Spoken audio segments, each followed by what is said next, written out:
Mang Beto, Simon, bakit? may kailangan po sila. Sadya ka raw, ma'am. Meron.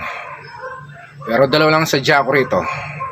Siya at yun.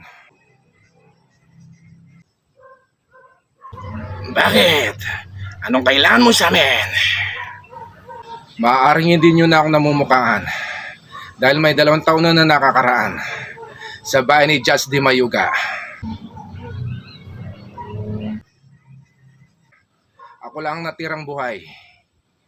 Kaya yung mga naririto nang hindi kasama, lumayo na dahil papatayin ko yung 2 nito. Yan mga kiyabe ako. Itutumba rin kita.